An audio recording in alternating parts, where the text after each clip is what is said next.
welcome to Freedom Fighters Code Gray. This is a show where we discuss human trafficking, an issue that's happening in our community and in our world. What is fast fashion? How do the issues of consumerism, fast fashion, sustainability, and labor exploitation interconnect? Well, in today's episode, I have with me Elizabeth Klein, the author of The Conscious Closet and Overdressed, who is here to share her knowledge and expertise on this topic. Welcome, Elizabeth. Thanks so much for joining me today. Hey, thank you so much for having me. Well, just to start off with, can you share our viewers and our listeners a little bit about who you are and some of the work that you're currently involved in?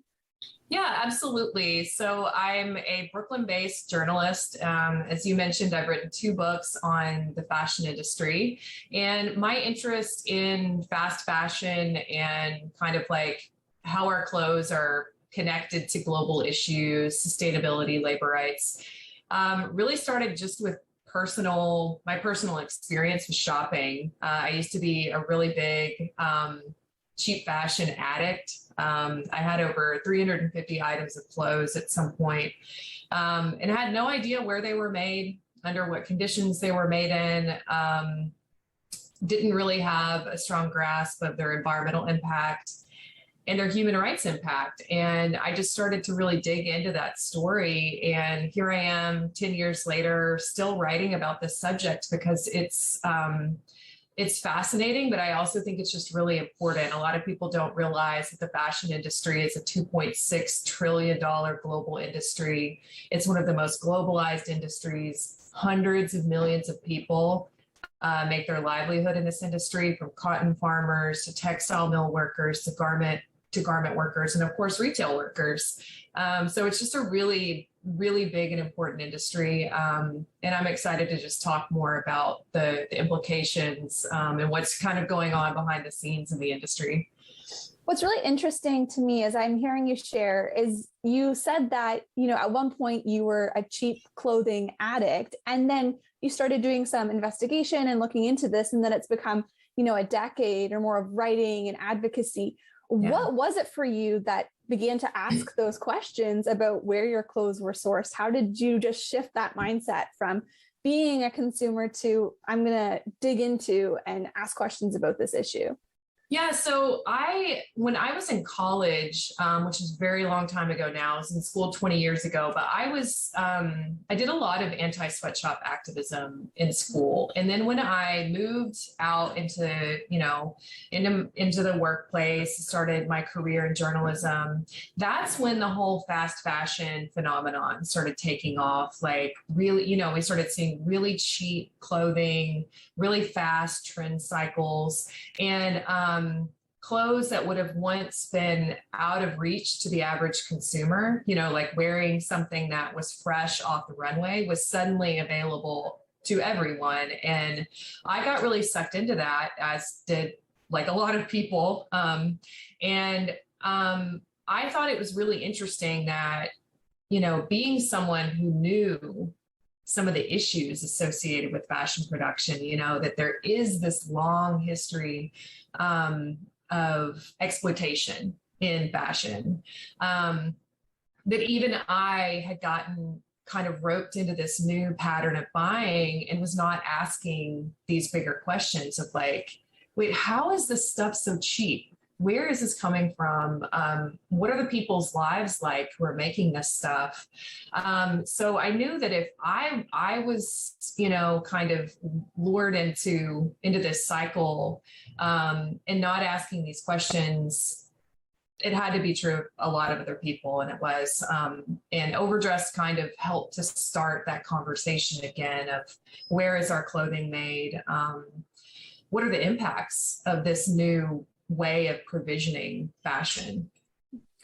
You've mentioned the term fast fashion a couple of times, and I'm wondering if you could help explain to folks who are tuning in today, what does that actually mean?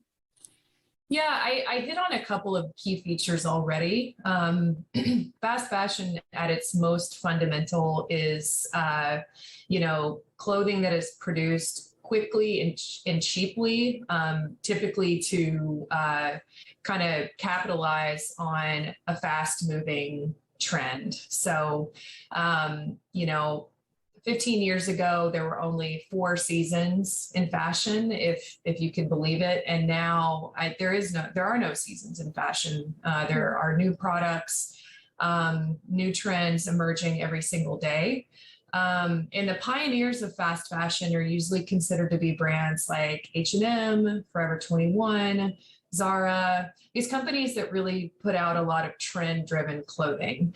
But I would also argue that most of the fashion industry uses a fast fashion production system. Like there's not really a clothing brand, big clothing brand anymore that only puts out 4 collections a year. Most of them are oriented around putting out a large volume of product constantly and consistently throughout the year. And in just connecting it back to this conversation, another one of the main things that enabled fast fashion to happen was the deregulation of the fashion industry in the late 90s and the early 2000s. So at that point, brands were allowed to source clothes from wherever they wanted to in the world without any human rights or environmental obligations. Wow. So that's when we started to see the price of clothing go down, and we started to see the reemergence of sweatshops. But instead of the sweatshops being exclusively located in the United States or in Europe, we started to see them all over the world. And it continues to just be a massive, massive problem today. Wow. You've mentioned this concept of sweatshops and how that's connected to consumerism and the fashion industry. Can you help us understand how is labor rights, a consideration we need to think about as we are also engaging in consumerism, but then also the aspect of sustainability? Yeah, there's a lot to dig into there, but fashion is really unique in that even in our modern world, it is mostly made by human beings. It's not a product that has been automated. So if you walk into a garment factory today, you are still going to see people behind a sewing machine. And in fact, depends on whose estimate you're looking at, but there are at least 35 million people who work in garment factories globally. Wow. Yeah, it's a huge, huge workforce. And today, those jobs are primarily located in low and middle income countries, so developing countries, mostly in Asia, although there is still garment production in the United States. There are still sweatshops in the United States. There's still garment production in Europe, in Central America, South America, but a lot of it is in Asia. And really, one of the things that is sort of frustrating to garment workers themselves, labor rights allies, is just how slow the progress has been over the past 20 years towards seeing people's basic human rights protected, their labor rights protected. Garment workers have to fight so hard for wage increases. We still see child labor. We see trafficking in the industry. It's just very, very difficult for these workers, most of whom are women, young women, to really get ahead in life. And so in what ways do these individuals who are working, so you threw out, 35 million people are working in the garment industry. What are some of the ways that these individuals are being treated as workers in the fashion industry? And in what ways are people experiencing exploitation? Yeah, those are good questions. So, I think one thing that could be helpful is just looking at what the definition of a sweatshop is. A lot of people think, oh, it must be hot. But really, the original sweating system was a way that work was outsourced so that contractors and brands at the top of the supply chain could basically squeeze or sweat out profits from workers and send those profits up the supply chain, which is pretty much how the fashion industry operates today. You have these huge global brands, only 20 brands control 97% of the profits in the fashion industry. And then you've got tens of thousands of factories competing against each other in this race to the bottom, like who can offer the lowest price to these brands. And of course, it's ultimately workers who pay the price for that competition. Mm-hmm. So the reason I bring that up is that one part of the exploitation that goes on in the fashion industry is in some ways mundane. It's people working really long days, 7 days a week, 7 a.m. to 8 p.m., working so hard all week. And then they still are not making enough money to cover their rent. And they're often either sharing housing with other people, or they're living in like very just poor living conditions. Their nutrition is often suffering. They're not able to, afford really high quality, nutritious meals. And then they're working for some of the biggest corporations on the planet. And then the other side of it, you asked about, some of the more egregious human rights violations that we see in the fashion industry. Those certainly happen, and we've seen human rights unravel more during the pandemic. A lot of garment workers are in a very precarious situation. They're coming from the countryside into the city. Sometimes they're coming alone, without their families. They're young women on their own in the city for the first time. So you can start to imagine, how the lack of protections they have. In the garment industry, we see people who are, of course, pushed into trafficking, pushed into sex work. They face sexual harassment at work. There was a really brutal rape and murder of an Indian garment worker this past year. So they just are up against a lot with very, very little protection. Well, Elizabeth, thank you so much for taking the time today to share your expertise and your insights on this topic. And I'm looking forward to continuing this conversation after we take a short break. What kind of show do you want to see on Rogers TV? What interests you? Log on to rogerstv.com, fill out a show proposal, and tell us about your segment idea. We want to know what you want to see. Rogers TV, only on Rogers.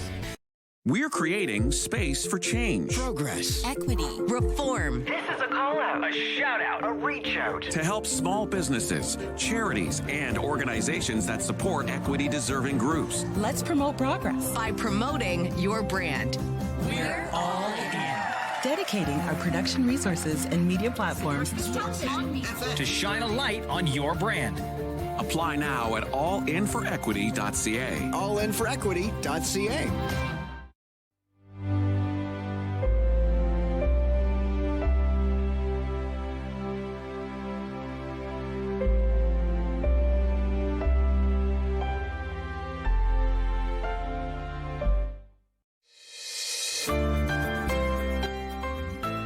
Hi, and welcome back to Freedom Fighters Code Gray, a show where we discuss human trafficking, an issue that's happening in our community and in our world. In today's episode, we're discussing how the fashion industry and labor rights are interconnected. So Elizabeth, who's here with me today, an author of the book, The Conscious Closet, and the author of the book, Overdressed, is here sharing her expertise on this topic. Elizabeth, just for folks who might be jumping into this conversation and tuning in, can you share with us how does, the fashion industry intersect with concerns regarding labor rights? Sure. Fashion is very labor intensive. There are people sitting behind a sewing machine making the clothes that we wear. I think that surprises a lot of people in our automated world, but clothing is made by people, and it's there are about 35 million garment workers in the world, most of them women. Very few of them, it's estimated less than 2% of them earn a living wage, which means a wage high enough to pay rent, eat well, save, access healthcare and education. So the fashion industry, unfortunately, is an industry that is just built on exploitation. There have been times in the past in history where the industry was more regulated, labor rights were more respected, but really over the last 20 years, we've just seen a struggle to get this industry to respect the human rights of the people who make our clothes. Well, and you're a part of helping to change that narrative to challenge policies in order to create more globally ethical, sustainable solutions. In particular, what is the modern global ethical and sustainable fashion movement all about? It's so simple. It's, the global ethical and sustainable fashion industry wants to see a fashion industry that has at its foundation a basic respect for human rights, labor rights, and the environments of local communities, because the environmental impact of the fashion industry is also happening primarily in these low and middle income countries where clothing is manufactured.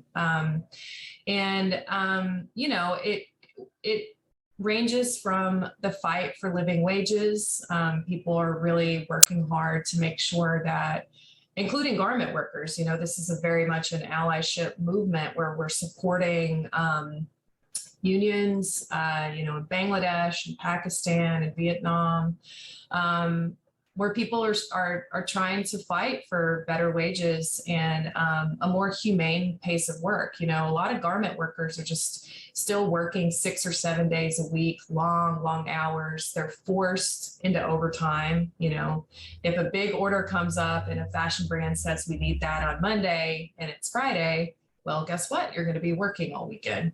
When it comes to sustainability, some of it is the work is very, again, just fundamental, making sure that chemicals are not polluting local waterways, that if workers are in a textile mill, that they are protected, they're not exposed to hazardous substances. And then the work, there are much bigger issues that the fashion industry and the sustainable fashion movement are grappling with, like climate change. Fashion is a big, complex industry, and the movement has a lot of different interconnected causes that we're fighting for. But that means that, there's also plenty of places for people to sort of jump in and help out in the cause. I think it's so interesting that you've highlighted now this environmental impact of the fashion industry and how it's connected to labor rights, because I think often when we address these issues, we think of them in their silos, not recognizing how actually one issue influences the other and impacts another. We need to consider all of these things in order to create a better place to live and to thrive for our fellow human beings. So can you share a little bit about the environmental impacts of the fashion industry? Yeah, I'll start by saying that one of the reasons why the fashion industry is able to overproduce, it's doubled the amount of clothing that is produced every year just in 15 years. Wow. So yeah, there's over 100 billion garments made on the planet every year, and most of those are sold back to consumers in high income countries in the global north, right? That's not 100 billion garments for 8 billion people on the planet. It's this is stuff being sold to a specific set of people. But the reason the fashion industry is able to make too much stuff is because it's not paying people fairly, right? We're subsidizing this really destructive, environmentally destructive industry off the backs of garment workers and textile workers and cotton farmers. But yeah, I can talk a little bit more about the environmental impact of the industry. I'm trying to think of the simplest way to do it, because the fashion industry has a lot of different pieces, right? It can start on a cotton farm, or if you're wearing polyester today or nylon, it might start in an oil refinery. A lot of people don't realize that synthetics, polyester is made out of the exact same material as a plastic bottle. So if you're the kind of person who, is trying to reduce your plastic consumption, trying to move away from single-use plastics, your closet is probably full of this stuff. So just to name one example, fashion is really grappling with this plastic issue. Our clothes are one of the main sources of microplastic pollution in the oceans because our clothes are constantly shedding tiny microscopic fibers. They can shed directly off of our clothes, or they can shed through our washing machines. Yeah. Wow. A lot of people don't realize that. No, we don't realize that. And, here people are switching their straws to stainless steel and trying to make these conscious choices, not even recognizing that by the fact that they're shopping is really impacting these environmental concerns. Well, I want to spend some time talking about all this great work that's being done to change the narrative in ways that people can get involved. And I know there's something going on called the #PayUp campaign. What are your goals for this initiative, and what progress have you seen being made to date?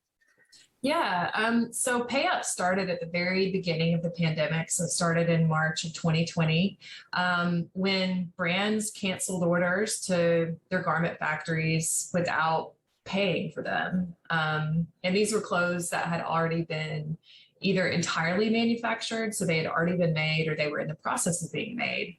So this was theft. It would have been like, if your employer, your boss had come to you in March and been like, look, pandemic's happening, I'm not going to pay you for January and February. Sorry. Oh my goodness. Yeah.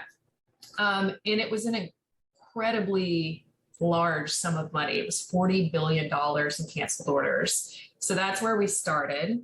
And the campaign started in March of 2020. And to date, we were able to get $22 billion promised back to the factories and to the garment workers. Yeah, from 25 huge global brands. I mean, it was, household names, H&M, Zara, Gap, Levi's, C&A, Primark, all of those brands agreed to pay up. And in terms of where the campaign is now, we're always, reaching out to companies and saying it's never too late to honor commitments, but we're also doing a lot of work just to make sure that the fashion industry changes on a systemic level so that something like this can't happen again. It was one of those campaigns that really kind of exposed some underlying flaws in the industry that we're really working to fix today. One of the easiest things people can do to support PayUp is to go to payupfashion.com and sign the petition that goes directly to fashion executives. And it just says that you support basically systemic change in the fashion industry. So something like the order cancellations will never happen again.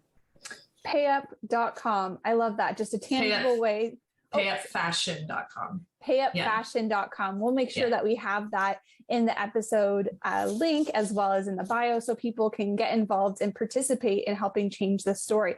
Now, I'm just wondering, with all of these concerns that have kind of infiltrated our world and our society as it relates to fashion and consumerism, do you believe that ethical consumerism is achievable?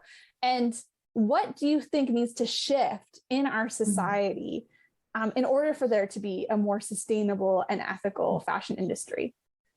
My views on ethical fashion have changed a bit in the last few years. I think that being an ethical consumer means being an informed and aware consumer, first and foremost. It's really not about where you shop or whether you buy like a green product. It starts with deciding you want to know, you want to be informed, you want to ask these questions. Where is my stuff made? Who's being impacted by it? And from there, I think that really the most important thing that we can do is to come together collectively behind campaigns for change, campaigns like Pay Up, we just worked on this piece of legislation in California called the Garment Worker Protection Act that holds brands accountable for the wages in their factories. And a global movement got behind this bill, because if we can do this in California, that means we can do it anywhere. But I really feel strongly that awareness has got to lead to collective action. That's not to say that I don't think that, our personal choices don't have an impact or something like that. But I do want to see people kind of coming together more to make these bigger shifts. So if someone's listening to our conversation today, they're already taking that step of starting to get informed and to learn about these issues and to recognize this issue in our world. What are some steps that you would suggest to someone who is wanting to make more conscious and ethical choices as a consumer? So I work for a nonprofit called Remake, and the website is remake.world, and there is a brand directory on that website. And it's a really wonderful resource just for starting to read about what different brands are doing. How committed are they to paying a living wage? Are they thinking about their environmental impact? Are they thinking about the chemicals in their clothes? And it's really just a wealth of information, and you can use it if you want to change your shopping habits. If you want to start to support more responsible companies, it's a really tremendous resource. I also think that if people are trying to curb their environmental footprint, you don't want to overthink it, and you're buying too much clothes, the easiest place to start is to either buy more of your clothes secondhand, which saves money, or just, fast fashion is all about like buying 10 things for, $40. Like really more, I see more and more people just being like, I want to get off the fast fashion bandwagon. I'm tired of this this churn. And Remake does this really cool no new clothes challenge that I think it lasts for a month, but I see people do it for 3 months. They'll do it for a whole year, and then it just changes their life, and then they're to kind of just go forward in their lives, like thinking about their clothes in a really different, much more intentional and informed way. Elizabeth, do you have anything else that you would like to quickly add before we wrap up our conversation today? I would just say clothes matter. It can change your life for the better to start to ask these questions. I enjoy fashion and clothing more than ever, even knowing everything that I do about the industry. It really is just satisfying to be in the know when it comes to what you wear. Well, Elizabeth, it has been such a pleasure having the opportunity to learn from you today. Thank you so much for sharing your expertise and insights on this topic. If you're tuning into our episode today and you're in a situation of danger, we ask that you please call 911. Otherwise, you can reach out to the human trafficking hotline in Canada that's available 24/7 at 1-833-900-1010. Again, that's 1-833-900-1010. Thank you so much for tuning in to Freedom Fighters Code Grey, and we hope to catch you next time.